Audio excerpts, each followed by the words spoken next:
Hi, everyone. This is Dr. Mike, host of the free iTunes podcast, Psychiatric Secrets Revealed with Dr. Mike. But that's not why I'm here today. This is another Saving Savvy episode. And this time we're going to do another retro camera review. We're going to see how a camera like the Pentax K5II stacks up against modern cameras. Sort of. Actually, my opinion.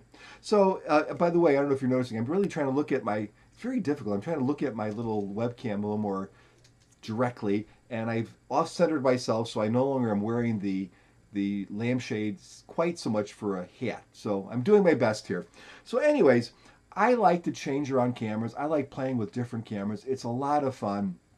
And cameras that are a little bit older are really, really capable. I mean, cameras have been great for a long, long time.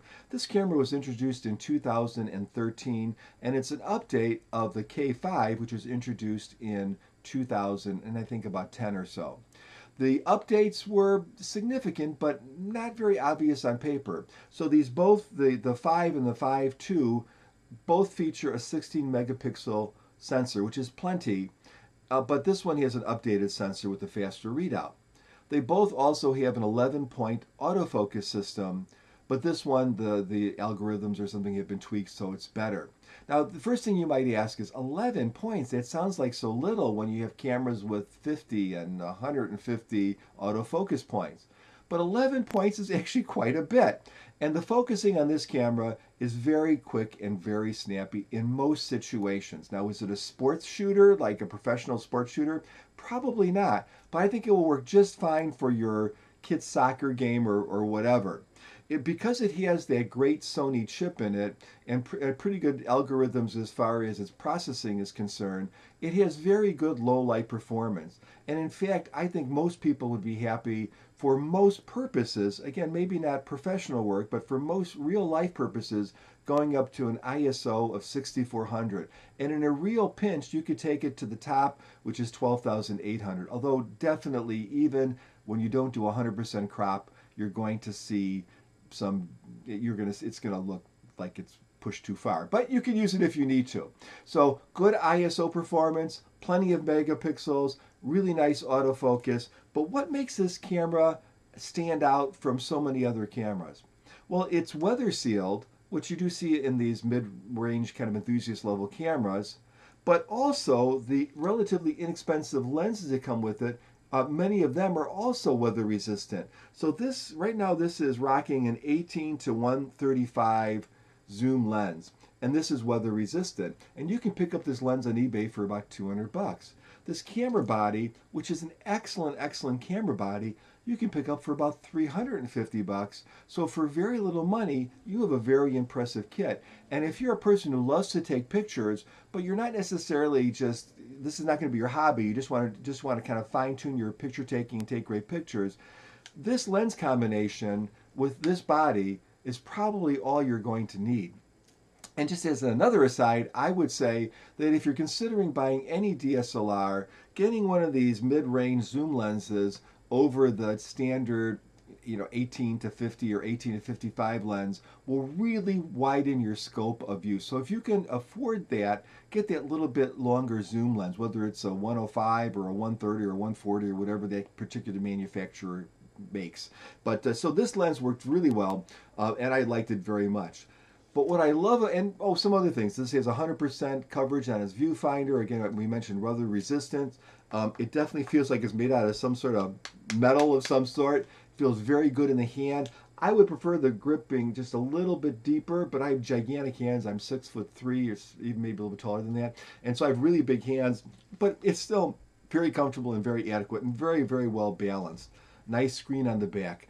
Now, this was an enthusiast camera that was introduced in 2013, so you don't have a lot of the functions that newer enthusiast cameras have, which are borrowed from the more consumer level cameras. So you don't have a tilty screen because that was not in fashion in those days for these cameras. You don't have a lot of automatic functions, although you definitely have the green setting on your mode dial, and this will do in-camera HDR. Actually, 4 levels of in-camera HDR, which is awesome, but use a tripod because it doesn't align things, but it does a very, very good job. What this does excel at, besides its great picture taking, is that you can fine tweak just about everything on this camera. It's extremely tweakable. It has a little bit of customization too, but less so than, for instance, some of the other cameras that are out there. But plenty for an enthusiast or serious hobbyist. I think the thing that I really, really like about this camera, however, is that it reminds me of one of my all-time favorite cameras, which is the Nikon D300. I have a D300S. I actually also have a D300. Don't tell anyone. I have two. That camera, why do I love that camera so much? I love it because it has tons of physical controls that are labeled. So since I change cameras the way people change underwear. I'm using this one, then that one, and I just love playing around with different cameras. That's just who I am. And so what happens is if I go from camera A to camera B, I have to relearn all those custom button functions again. But if they're labeled on here and they're just very direct, like the metering is labeled and everything is just labeled on here, I can just click, click, click, and I'm off and running. And that's how the D300S is. That's how this camera is. It just makes it fun to shoot.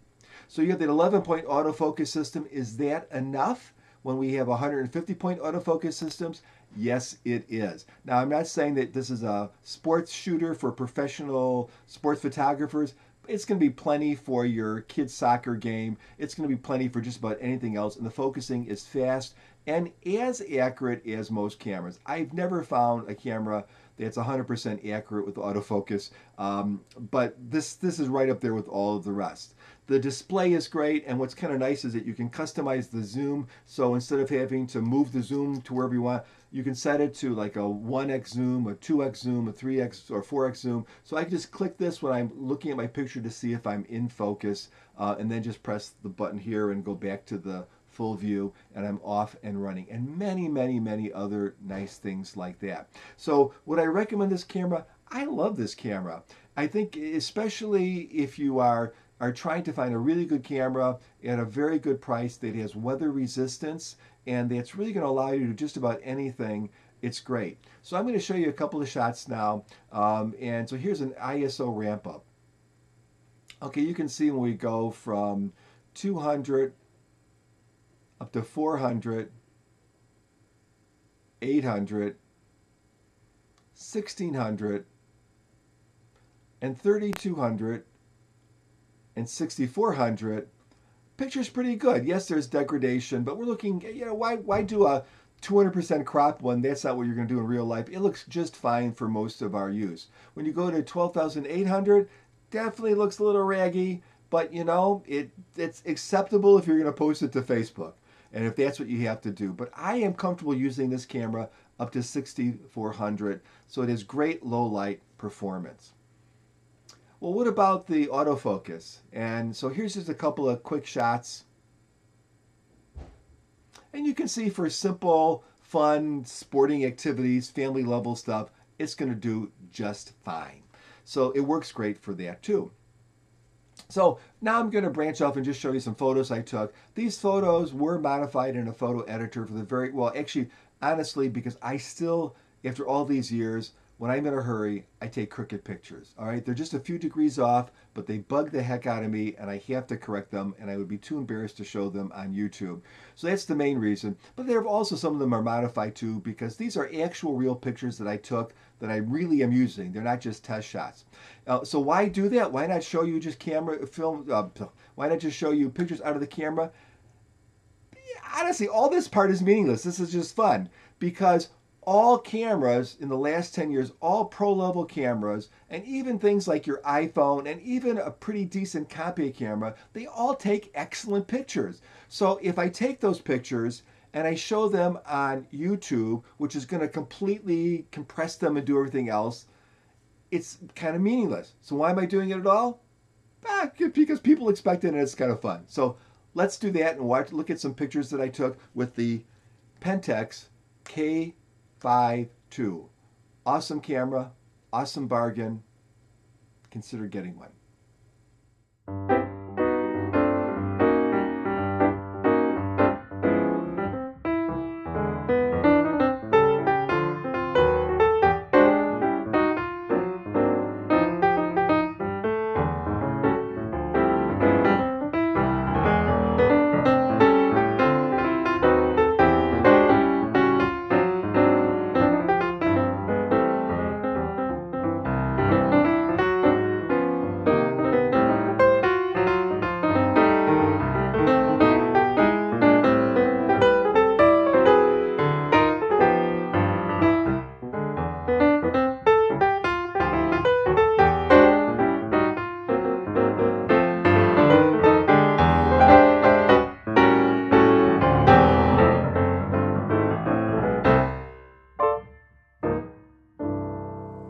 there you have it, the Pentax K5II. And again, I love this camera. I would recommend it. Good price. And Pentax makes wonderful products, just no one buys them because they want a Canon or they want a Nikon. And again, this is a DSLR. This is not an EVF. So if you get some time, listen to my podcast. It actually has my wife and myself on it. We kind of banter back and forth. She's a PhD level clinical psychologist. I'm an MD psychiatrist, medical doctor, psychiatrist, and we talk about whatever. We talk about our kids, current events, psychological stuff, whatever meets our fancy at that particular moment. If you'd like to learn more about me, I have an experimental writing blog, drmikekuna.com, drmikekuna.com. I'm actually trying to write and put more of my feelings and more of myself out there, just trying to see if I can do that as an exercise to see if I could write something a little bit more in depth that's more feeling related about me or whatever. So I'm really kind of just, if you want to just read it if you're interested. And have a great day. Oh, please give me a thumbs up if you like this video. I guess you give me a thumbs down if you don't like it. Please subscribe. This is a very varied channel. A little bit of this, a little bit of that, just like real life. Bye.